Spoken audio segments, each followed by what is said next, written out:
পুরান ঢাকার কাদিরের আলু পরোটা হাইপ নাকি সত্যিই ভালো, এটা জানতে আমি চলে গিয়েছিলাম কাদিরের আলু পরোটার দোকানে। দোকানটি খুব বেশি বড় নয়, রাস্তার পাশে ছোট্ট একটি কিচেনে পরোটা তৈরি করা হয় এবং ভিতরে সীমিত পরিসরে বসার এবং খাওয়ার ব্যবস্থা করেছেন তারা। তবে আমার কাছে পরিবেশটি খুব একটা স্বাস্থ্যকর মনে হয়নি। পুরোটা মেকিং প্রসেস দেখার সুযোগ হয়েছিল আমার।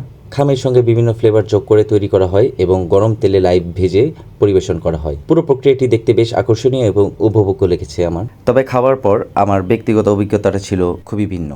আমি মোট 4 ধরনের পরোটা ট্রাই করেছি, কিন্তু কোনোটিই আমার প্রত্যাশা পূরণ করতে পারেনি। বিশেষ করে ফ্লেভারের ভারসাম্য আমার কাছে তেমন একটা ভালো লাগেনি। অবশ্যই এটি সম্পূর্ণ আমার ব্যক্তিগত মতামত, কারণ রুচি ও পছন্দ সবার এক নয়। আমি যদি পরোটাগুলোকে আলাদাভাবে রেটিং দেই, তাহলে আলু পরোটা 10-এর মধ্যে 4 পাবে। নারকেল পরোটা হালকা মিষ্টি ফ্লেভার থাকায় তুলনামূলক একটু ভালো লেগেছে, তাই 10-এর মধ্যে 5 দেওয়া যায় এটাকে, এর বেশি না। চিকেন পরোটা, যেখানে চিকেনের হয়তো লোমগুলা ছিল আর কিছুই ছিল না, যার জন্য 10-এর মধ্যে তাকে আমি 5 দিব। পনির পরোটা, যেটা সব থেকেই বাজে ছিল আমার কাছে, তাকে 10-এর মধ্যে 4 দিব আমি। সর্বশেষ দোকানের পরিবেশ ও বসার জায়গার বিষয়টি বিবেচনা করলে আমি পরিবেশকে 10-এর মধ্যে 3 নম্বর দিতে চাই। এটি সম্পূর্ণ আমার ব্যক্তিগত অভিজ্ঞতা ও মতামত। আপনাদের যদি কাদিরের আলু পরোটা খাওয়ার অভিজ্ঞতা থাকে, তাহলে কমেন্টে জানাতে পারেন আপনাদের কেমন লেগেছে।